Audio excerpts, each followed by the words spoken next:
Hi, welcome to True Creeps, where the stories are true and the creeps are real. We'll cover stories from grotesque gore to the possibly plausible paranormal, to horrifying history, to tense and terrible true crime, and everything else that goes bump in the night. We're your hosts, Amanda, and I'm Lindsay, and we want you to join us while we creep. We cover mature topics. Listener discretion is advised.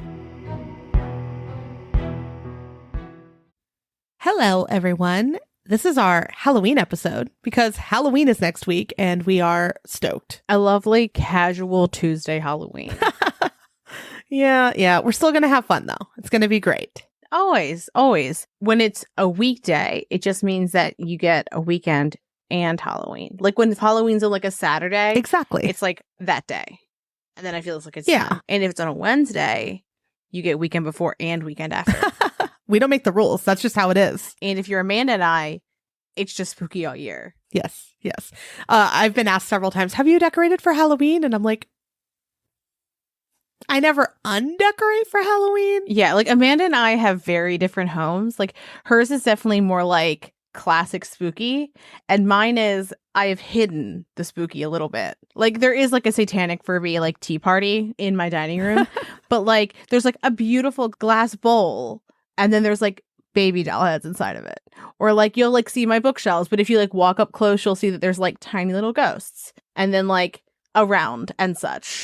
Yeah. Mine's just like, we are spooky. But we did buy a lot of big art that is going to change the vibe once it's hung up. Oh. Yeah. Can't wait to see it. So much art to hang. An overwhelming amount. When we went to Mothman Festival, we bought a lot of cryptid art. And I'm very excited to put it up. How exciting. Well, I haven't bought any new art, but I've bought a lot of coffin bookshelves. Oh, yeah. And I just ordered a custom coffin dog bed. I don't think that's for me. I don't think I want my babies in a coffin. That makes me feel sad about it. I mean, mine are probably going to chew the side of it. That's another thing. I got a puppy this week. Yeah, his name's Jason. Lindsay's named it Jason. Oliver vetoed that. So my son's like, no, Jason, because I got him on Friday the 13th. So his name's Jason. So we've been calling him Spectre. Like ghost. Very Spectre, cute. A ghost. I love that every time you say that, people are like Harvey Specter from Suits. Yeah. But there's an old story of, they say the specter of a black dog, and it's like an omen of disaster. And a puppy is an omen of disaster in general. So I thought it was fitting. You're not wrong. You're like, we got new floors. We should ruin them. Yeah. I have not had a puppy in a very long time, so I'm very excited. And he's actually very good. He's been so good. The pictures of him and Hallie are very sweet. I do love like adult dog puppy, like the way that the puppy's like, and now you're my best friend. Mm-hmm. You don't have a say in this. This is just the way it is. Yes. Hallie's stoked. She loves him already. So there's been a lot going on. We're really celebrating Halloween in this house this year. I love that for you. Well, today for our podcast, back to that. Oh, is that what we're doing? We're going to be talking about Halloween 2023 trends. And then we're going to talk about some horrific Halloween true crime. But we always do this every year. Before we get into it, what are your Halloween plans? And what are you dressing up as if you are? Okay, so my brother has the world's best Halloween party. So that's what we're doing. On Saturday, there was another party that we were going to try to go to, but we can't. And I'm devastated because it was like a Greek god themed murder mystery party. Ooh. I know. And I was like, I want to do both, but I can't. So I'm very sad to miss that. And then my niece's trunk or treat is today. So I'm going to help with that as an under the sea theme because she's the Little Mermaid. And my nephew is Flounder. That's cute. It's very cute. What about you? We have a couple trunk or treats and Halloween events the weekend before Halloween, and then we're going to go trick-or-treating on Halloween. We, of course, have a really ridiculous costume for Oliver, as usual. What is he this year? I don't know if I've shared it this year yet, but he wanted to be a refrigerator. I love that for him. Like, is it your refrigerator or a refrigerator? Just a refrigerator. Like, it had to be a refrigerator. And those that are new to us, he picks a strange costume every year. Last year, it was a bookshelf. The year prior was Alexa, like the device. That was a hard one, though, because didn't you have lights in it? Yes. And I have lights in this one this year. I'm almost done with it. I'm going to have to finish it next week. It is very late in the game to suggest this, but you could put dry ice in it so that it looks like there's cold air coming out. Oh my gosh, I would die. Well, he's going to be the fridge, and I still have to put armholes in it, but the rest is fairly done. And then, of course, because the dogs will be dressing up as well, they are both going to be little chefs. Oh my God, stop. Like with the fridge. Like us in Overcooked? Yes. Like they have the chef hats. So Hallie's just going to fucking push into Jason, and Jason's going to be like, I'm just trying to chop this onion. Yes. And Hallie's going to say, I have to get over there right now. This is Amanda and I playing Overcooked, by the way. Can you guess which one Amanda is? Amanda's the one that's just pushing me around. I'm like, let me chop my onion in peace. I take this seriously. Our customers cannot wait. She does. She really, like, I am not a type B person, but compared to Amanda, I am. I say this lovingly. Sure. But I think Mike and I are just going to wear aprons. Cute. Done. Easy. And go with them. So we all match. Yeah. We'll see. We'll see how it goes. We'll see how long he leaves it on this year. I'm hoping it's a little lighter than last year's. Look, if he doesn't keep it on for at least an hour, next year he has to make his own. I think that's fair. He can't require a 20-hour labor costume and then be like, and now I'm wearing this for an hour. I think I would implode. Halloween costume contests are like his thing. He is obsessed. Okay, I can appreciate it then. But if he's going to be obsessed with them, he has to put in the effort because he's committed to like being like a pageant king. Just put him in pageants if that's what he wants. Like you're his like fairy godmother. Or you were like a pageant mom, like a Halloween pageant mom. No. I'm just like, please, like, you know, other kids want to be like Mario and shit this year. Right? And he's like, I want to be a refrigerator. Well, and like, it's not like he doesn't like Mario or like Minecraft or other things. Yeah. No, he loves all of that. And then when I was like, oh, what should the dogs be? And I'm like, oh, look at this cute chef costume. And he's like, no, I want the dogs to be microwaves. And I was like, no. I will tell you that when you said, and the dogs, I was like, what appliances are they going to be? Because I thought it was going to be like a whole appliance situation. Like somebody will be a toaster. I need a live-in Halloween costume maker at this point. You need a staff. Yeah. Wouldn't that be nice to have a life where you had a staff? I can't even imagine that. What a dream. Notice that I did not tell you what I will be dressing up as. And it's because the Halloween party I'm going to is tomorrow. And it is a mild surprise. It's not that much of a surprise. I'm very tickled by it. It is not that funny. It is very funny to me, though. What is it? It's for my brother's 80s themed Halloween party. That's all I'm telling you. Well, we'll look for pictures. We'll post pictures of all of this, of course. Also, like, Amanda's like, I have slaved away at this costume. And I'm like, my costume, the only thing I have to buy that is new is socks. That is the only thing I have to buy. Okay. All right. I'm excited. I'm so excited. It's going to be a fun time. Yeah. So we're talking about Halloween costumes. We want to see your Halloween costumes as well.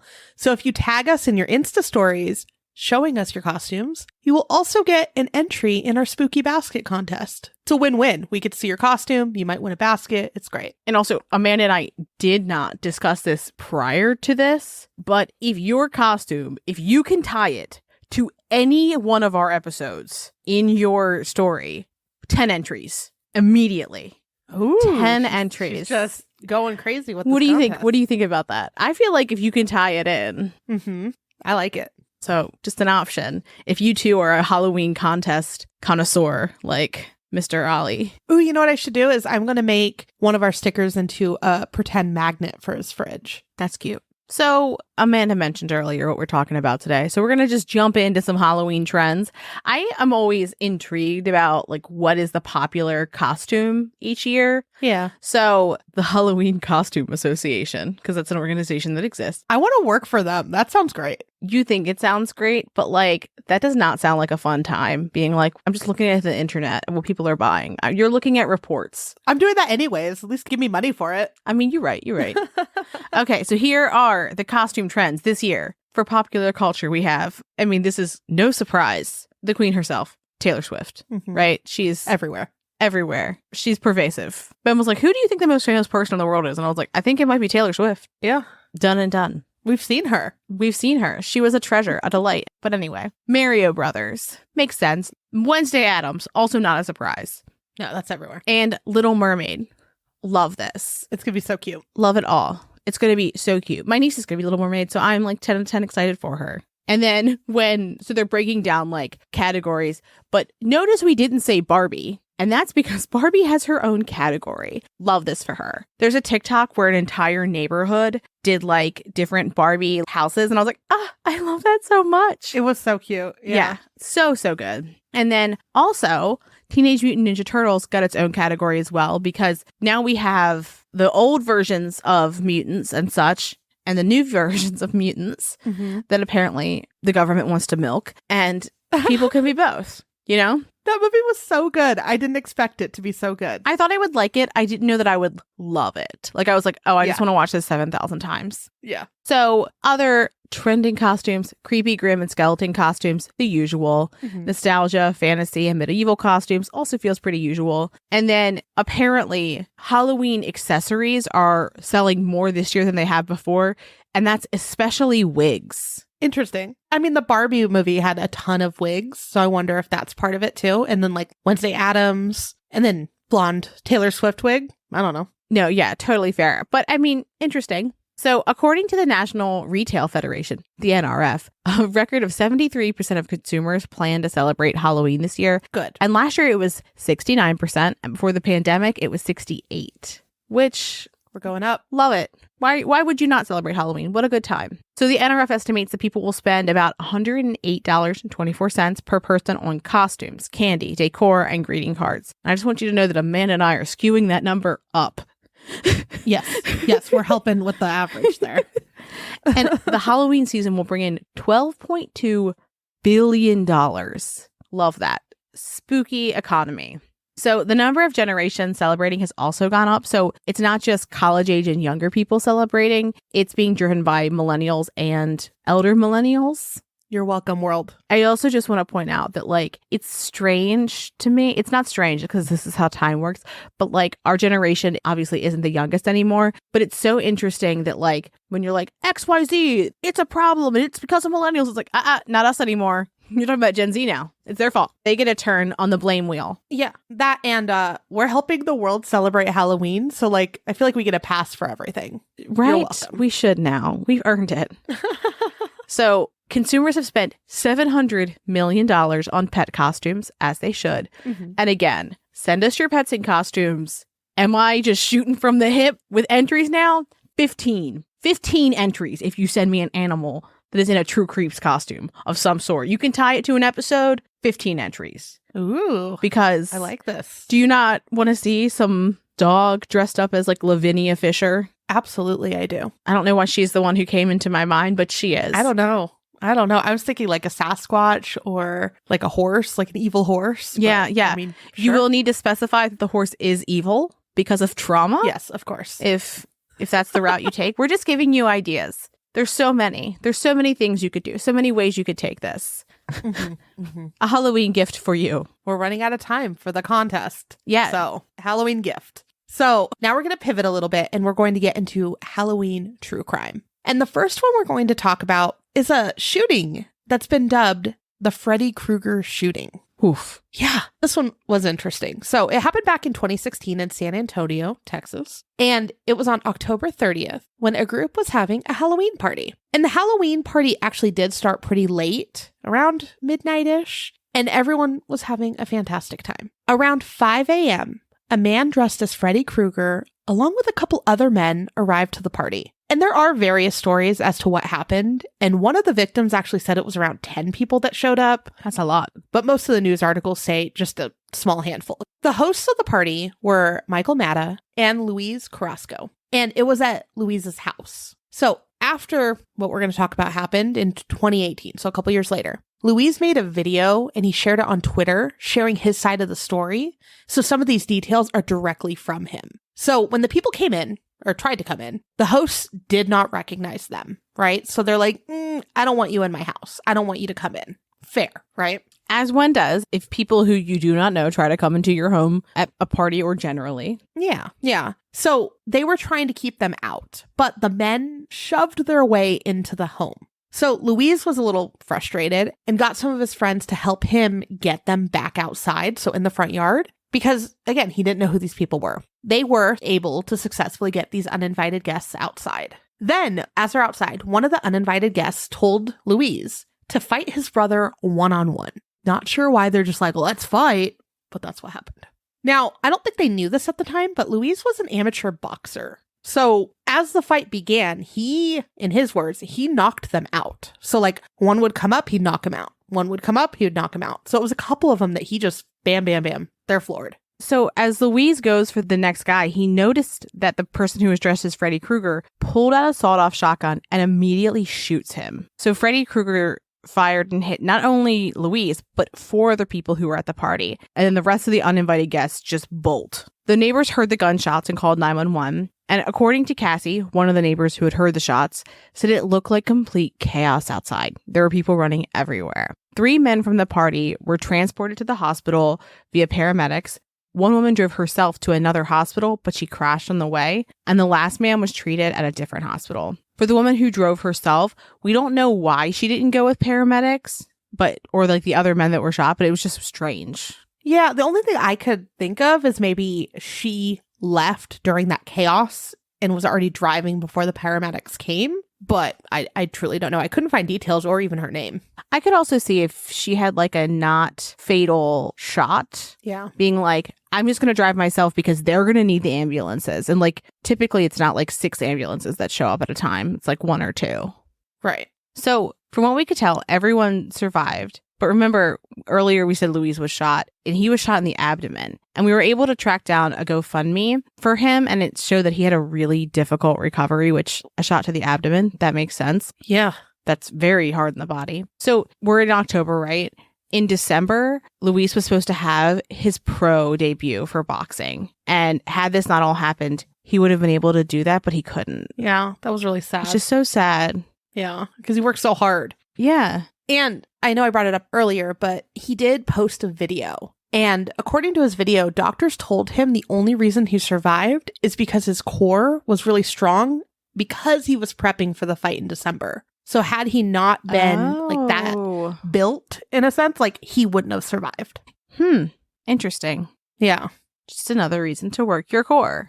Yes. So he showed a picture in the hospital room when he first arrived. So like the room they were working on him in, and it was just blood, like blood everywhere. He was in a coma for about a month, and he got to go home like 5 to 6 months after. So that's how long he was just in the hospital. But he wasn't done. He had to go to the hospital many, many times for various surgeries. And in the video, which was made in May of 2018, so a while later, he made it in the hospital, and he showed the extent of his injury and how horrific it truly was. His stomach was essentially open.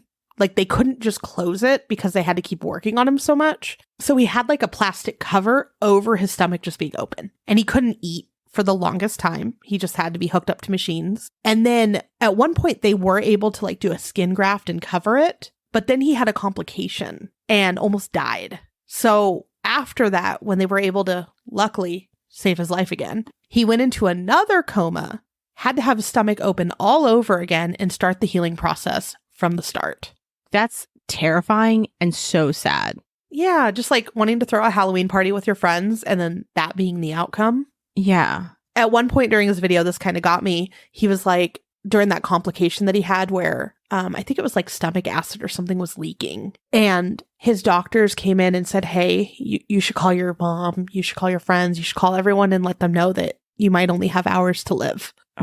Ugh, it got me. Yeah, that's heartbreaking. I also want to point out, too, that when you are the victim of a violent crime, you could sue that person who hurt you for your medical bills. But outside of that, there is no mechanism that automatically just handles your hospital bills. Yeah. So the ambulance ride, the ER, then the surgeons, then the 6 months of recovery, and likely the physical therapy to like get back on your feet and such. That is not something that the government just automatically pays for. And not sure whether he was insured or not, or like how that worked for him. But like medical insurance might cover part of it, but there's limits to medical insurance and there's deductibles. Mm-hmm. And one of the things that we looked at was the Texas Attorney General's office. They have a crime victims compensation fund, but it looks like their compensation taps out at $50,000, which is not a lot of money when you're talking about medical bills. Yes. He could have gotten to $50,000 on the first night.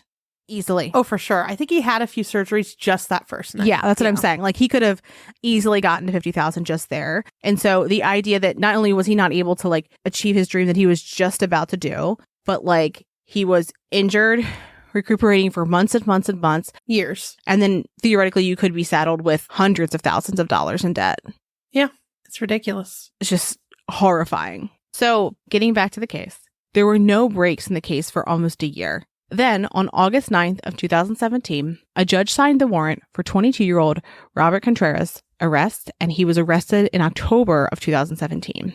2 witnesses identified him in a photo lineup, and the affidavit didn't say how police figured out that Contreras was the suspect. Contreras was charged with aggravated assault with a deadly weapon, and then there was also a charge for an unlawful carry of a weapon. After his arrest, the San Antonio Police Department got a search warrant for his car and found guns, ammos, and 3 bags of marijuana. According to Louise, a detective told him that they were actually there to rob his house, which that seems like a bad idea. Like, why would you try to rob someone's house in the middle of a party if you know there's lots of people there? Yeah, it's very weird.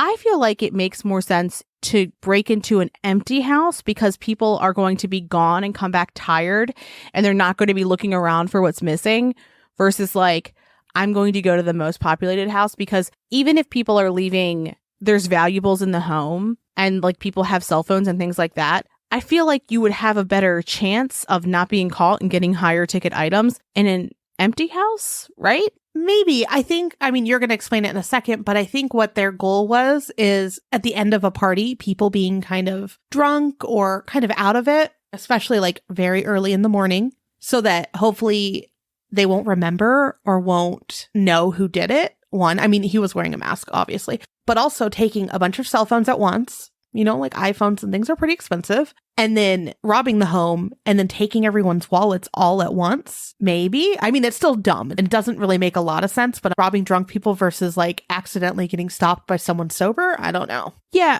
No, I mean, like, I get that what they were doing was they were waiting for parties to like die out and then they would kind of go in as their group, stick people up with guns and then take their cell phones and valuables. But like, it feels like the world's most unnecessarily risky crime, right? Because people have location services on their phone.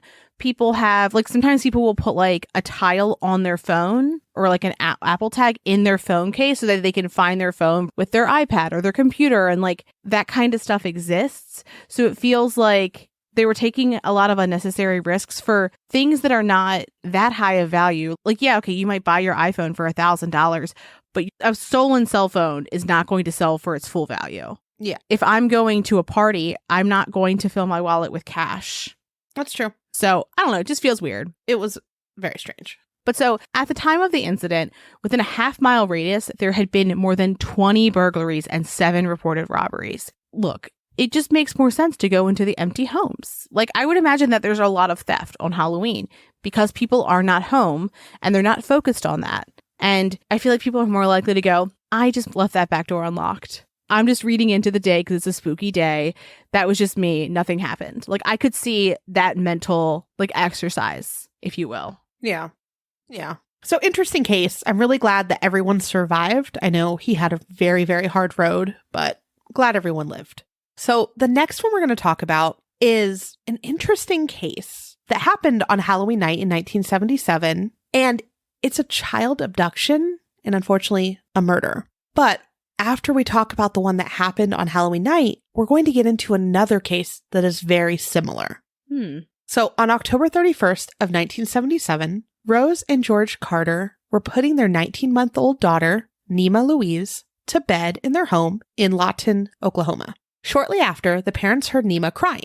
However, they were trying the cry it out method, so they didn't immediately go to her room. Eventually, the crying stopped, so everyone went to bed. The following morning, Rose went into her daughter's room and did not see Nima. She immediately asked George if she had seen her. And at first he thought, haha, she's just hiding. She found a hiding spot. But then he quickly realized something was very wrong. I can't even imagine the guilt that they would have had being like, we're just going to let her cry it out. And knowing like if they would have done something differently, something different could have happened. It also very much could have been the same thing that's going to happen would happen because you might just go in and pick up a crying child and then put them back down when they're soothed. Yeah.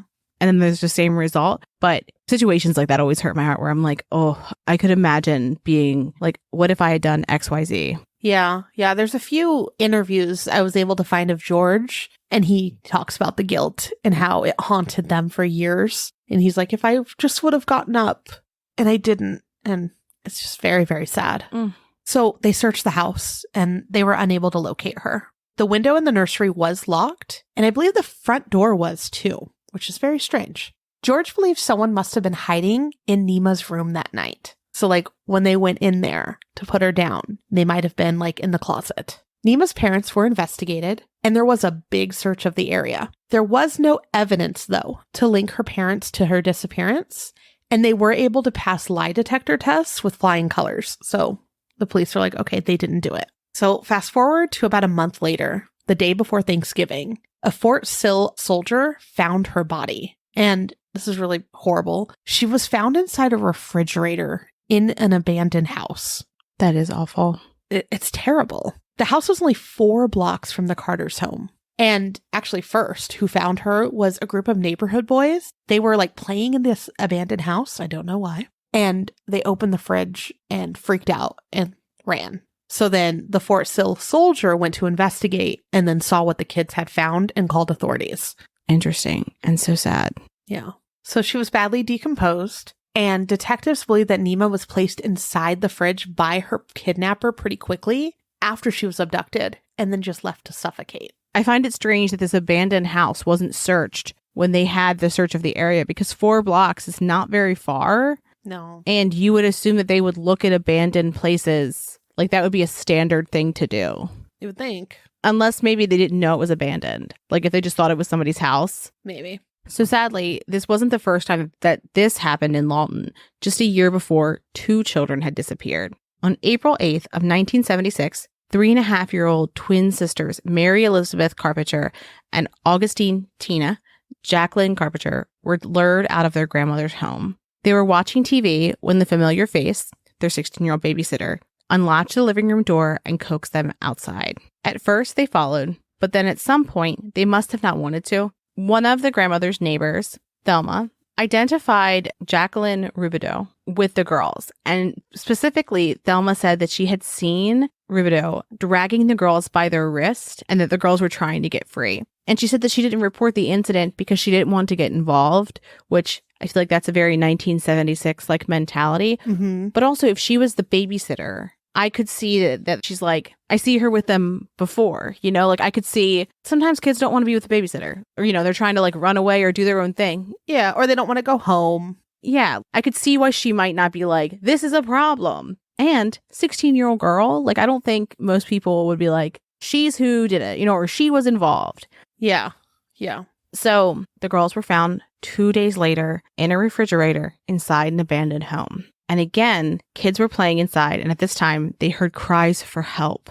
Oh, chills. So one of the children that was playing was Kathy Ford. So she and another child went to the refrigerator and opened the door. Tina was alive, but her sister had already passed away. And she was alive because she was able to breathe through a tiny hole in the fridge. I also just want to point out that when you think of fridges today, they close with a seal. But there was a point when you had to like pull a lever, right, to unlock it and unlatch it. So you couldn't have like just kicked it open from the inside. Like you could have kicked and kicked and kicked, but especially at like 3.5, you're not going to have the leg strength to like break that mechanism. Yeah. But the poor thing, she's in there with her Poor sister, babies. you know, like she's already going through it generally, but also like she's in there with her sister who's passed, and she's her twin. So it's like an even deeper hurt. Yeah. So because Tina survived, she was able to testify years later when she was 10. And so we have more information. So Tina had said that Rubidoux had taken them to a house with broken furniture inside, told them to get inside the fridge, and then she said that their aunt would be there to get them out and would take them for ice cream later. She then shut the fridge and left. Horrific. It's also like, why? Right? Why? It makes no fucking sense. Yeah. So people in Lawton were very scared. And kind of like when we talked about a few of our other cases, they were running around replacing their locks for their doors because they were all worried. And after this, Rubidoux obviously was a target, right? But there was no physical evidence And Tina was just so little that they couldn't go off of just her word. Breaks my heart. It really does. Also, remember, what we're talking about here happened in April of 1976. This was before our first story that happened on Halloween night, right? So before Nima disappeared. It's literally about a year and a half to the like to the day almost, right? Yep. And we're going to talk about a link between the cases now. Not just how they died, but another link. Because of the lack of evidence, the investigation stalled and Robideau remained free. People say that she was very quiet and had a shy demeanor, and she continued babysitting somehow. And by 1977, she agreed to babysit for the Carters and their daughter, Nima. Which means also that she would have keys to their house. Yes. Yes. And I saw, so there's a lot of theories online. There's a lot of different talks about this case. And I saw like, why the hell did the Carters let this lady watch their kid knowing that she was like the main target for what happened to the other girls? And I was trying to wrap my head around it. And I'm like, well, in the 70s, how much would this have gone out there? You know, like it would have been on the news and they would have said there's a suspect, but it's not like she was arrested, right? Like they didn't get to do anything with it. Well, and also, again, right, we didn't know what Tina said about Jackie until years later. So it could be that she said Jackie, but they were like, maybe it's somebody who looks like her, right? Because people knew her to be shy. So they were probably like, she wouldn't do this. She's shy. Mm-hmm. And I would imagine 16 years old, she's probably babysitting for a lot of people. Yeah. And so if you babysit for like 6 families and one of them, something happens, then there's 5 other families who were like, it would never be Jackie. Like she is great with our kids. Mm-hmm. And I was thinking too, like today we have tons of social media, right? We have groups. We have a neighborhood Facebook group. And people always ask like, hey, have you taken your kids to this daycare? Have you done this? Have you hired this person? They didn't have that back then. So it's not like all the neighbors could easily talk about things that are happening. And especially it's like, it's a whole city, right? And people are very different with children today than they used to be, right? Like, 70s, that was, you're playing outside till the lights come on. You listen to adults no matter what kind of age. Mentality. Yeah. So, like, I could very much see where you were like, oh, it's a kid from the neighborhood. They're a good kid. I know their parents. Yeah. And then that's what you need to know. Right. Versus like today, you're like, are we doing a background check, a credit check? I'll search you on Facebook. I'll search you on every social media possible. In Maryland, you can go into Maryland Judiciary Case Search and anyone's name and see if they've gotten a freaking parking ticket.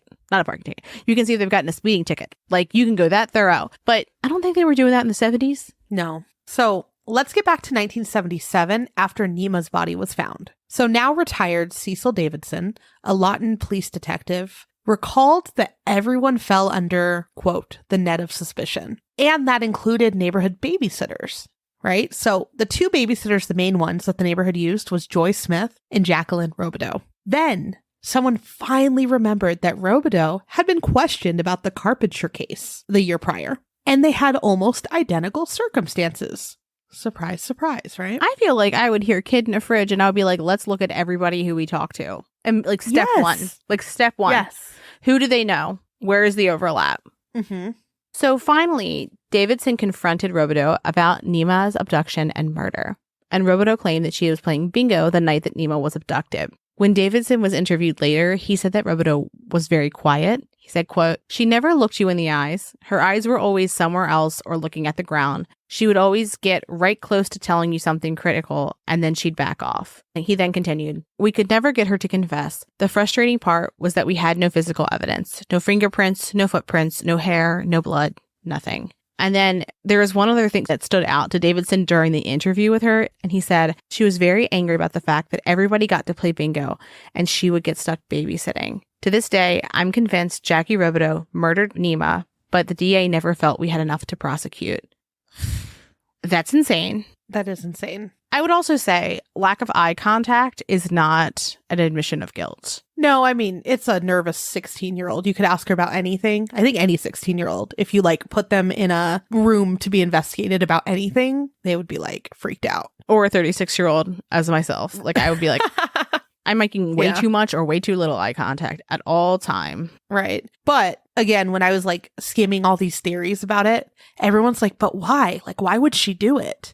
And the only thing anyone goes off of is that she was angry that everyone got to play bingo and she got stuck babysitting. I'm like, that is not an excuse to murder. That's insane. So interestingly, not everyone thought that she did it. George Carter was never fully convinced. And there was some other strange occurrences that had happened before Nima disappeared. So he was like, I think all of these are connected. The first thing, very sad, their dog was found poisoned. And then a few days later, the family came home to find that it had been trashed by vandals. And so he was like, all of this is related. So those two things and then Nima disappearing, like, it has to be the same person in his head. I mean, it makes sense that they would like get rid of the dog so that the dog couldn't like bark or follow. Mm-hmm. And so he was like, all that's related. I don't really 100% think that Robideau did it. Like, it just doesn't add up that she would do it. And he also said that Nima would get very excited when Robideau would come over and like run up and give her a hug. So he like in his head, he couldn't imagine like someone that his kid loved, you know? Also, like, if his daughter was crying, why was she crying if this was somebody who she liked? Yes. But also the cry it out method. Like, she was probably pissed she had to go to bed. So you don't know. But later in a news article, he said that Robideau, what he discovered, she was on drugs during this time in her life. So he's like, again, I don't know. He is convinced, however, that it is someone that the family knew and was familiar with their home. But again, just not fully convinced that it was Robideau. Do you think that the drugs that he meant were pot? I don't know. I tried to find what article he was talking about. I cannot find the article. I'm just going off of his interview. So. I was just thinking of like that time period and like people have like very intense feelings about marijuana and they're like drugs. And it's like, okay, were they a stoner or were they doing something that like hard drugs? Where it would change your personality. Right. We don't know. So Roy Anderson, an investigator for the Comanche County District Attorney, finally had enough and wanted to confront Robideau because they really wanted a confession. So he brought her to the Oklahoma State Bureau of Investigation's office and he said, quote, she never really came out and admitted to sticking the Carpitcher twins in the refrigerator, but she said enough. She confirmed things that we already knew and some things we didn't. But the other thing that's interesting is she didn't say anything about Nima. Yeah. So District Attorney Don Beauchamp charged Robideau with the first-degree murder of Mary Carpitcher on October 19th of 1979. She was behind bars for 2 years before her bail was reduced from $50,000 to $5,000 right before her 1982 murder trial. So the first trial for Robideau ended in a mistrial, but in 1985, Robideau was convicted and sentenced to life in prison. The prosecutors were able to build a strong case, and they had 75 witnesses who testified on behalf of the state, and they also planned on introducing Nima's case into the trial to show that there was a pattern of behavior, which is interesting that they would try to do that. You can try, but you can't always do it, you know? Yeah. So District Judge Jack Brock allowed Nima's murder to become part of the murder trial despite her not being charged for the crime. Robideau eventually was convicted and her attorneys appealed her life sentence because Nima's case was allowed to influence the jury, but nothing changed. The Oklahoma Court of Criminal Appeals upheld her sentence by a 2-1 vote in August of 1985, and Robideau died of liver cancer on August 26 of 2005 when she was 46 years old. Which, fantastic, do not exist in this world. I do wonder if the charges against her are one of the reasons why they did not overturn her conviction. Like, if it was a different type of case, typically, you have to have strong evidence of a pattern. And if they didn't have enough evidence to charge her with Nima's murder, it's odd that they were able to bring it up at all. Yeah, I thought that was very interesting. But I'm glad, like, at least her name got to be, said in court. Because otherwise they wouldn't have had any sort. I mean, they still don't get closure, obviously. No. But, at least her name was there. Yeah. Well, like, what's interesting, too, is we're talking late 1970s. This very much could have been thrown in the satanic panic bucket. Yeah. And I think had there been any evidence of that being an involvement here, it would have been. Probably. So to this day, George is still unsure of who did it. And there's a lot of discussions online and various theories of who might have done it if it wasn't Robideau. Unfortunately, his wife Rose passed away, but they did have another daughter 2 years after Nima died named Erin Steen. And it was really sweet. There's like an interview where she was like, I grew up knowing about my older sister and like how much she wishes she could have met her. It just made my heart sad. Yeah. George luckily did find peace years later and said, quote, I don't need to know because the person who did this will have to ultimately answer to God. I'll never forget the act, but I forgive the person. I really do. And that alone has set me free. It's like, ugh, having to live with all that is so hard. Yeah. He also did mention in an interview that he wished he could have spoken to Robideau before she died because he wanted that chance to just ask her face to face if she killed his daughter. And he's like, I never got that. I feel like twice is a strange thing to happen in that area. Yes. And it's so specific. So specific, but also there wasn't more. Right. And the fact that there wasn't additional cases after that with that same pattern, it suggests that she was involved to me. I agree.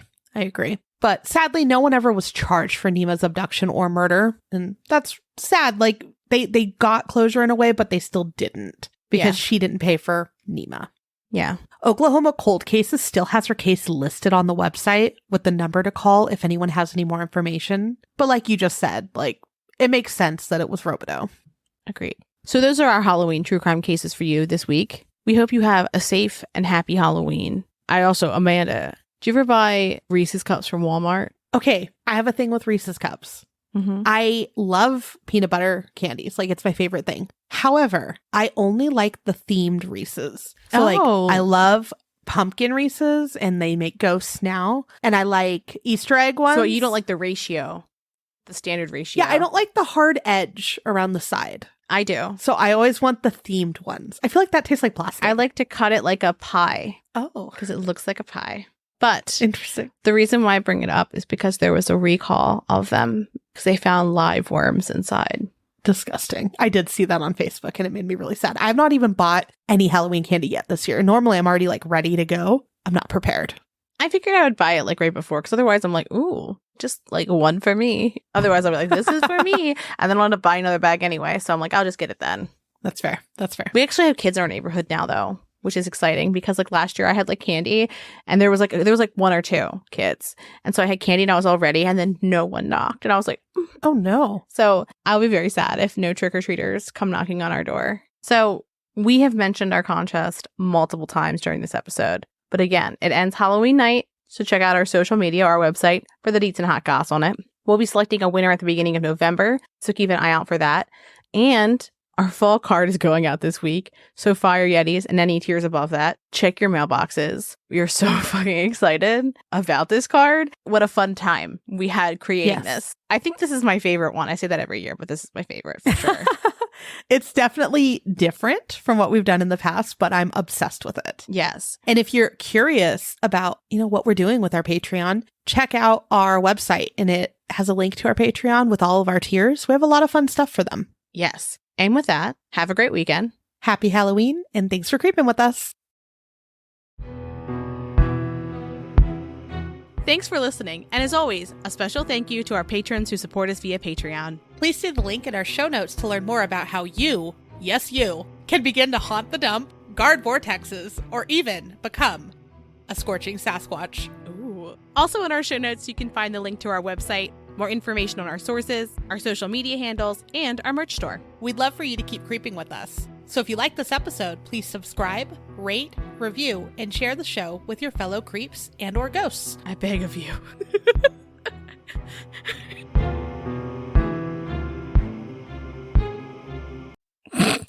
Suddenly, I thought you were going to talk about, you have more there.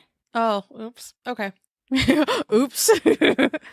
I thought we were done recording. Done and done. Are we done? I'm going to When We Were Young in a couple hours.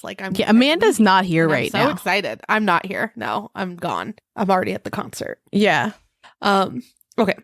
I like the way you think. Sorry, an eyelash went into my eye. And I was like, oh. Ben and I were talking about going to see the movie. Uh-huh. And he was like, you went to the concert. And I was like, yes. But I also need to go to the movie because there's like some visual elements that exist that are different. Like, do you remember when the snake was slithering on the screen? It looks 3D. Like there's like a CGI snake in the movie that's massive from like what I've heard.